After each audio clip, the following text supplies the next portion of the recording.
Mr. Miftar from Kosovo. Miftar. Why is there always trouble in Muslim countries?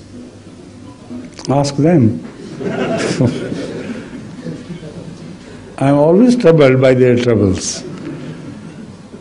It's very unfortunate. The message of Islam, which they try to convey to the world, is a distorted message of Islam. It's very troublesome. If you believe in that sort of Islam in which they believe, the medievals, there will always be trouble in the name of Islam.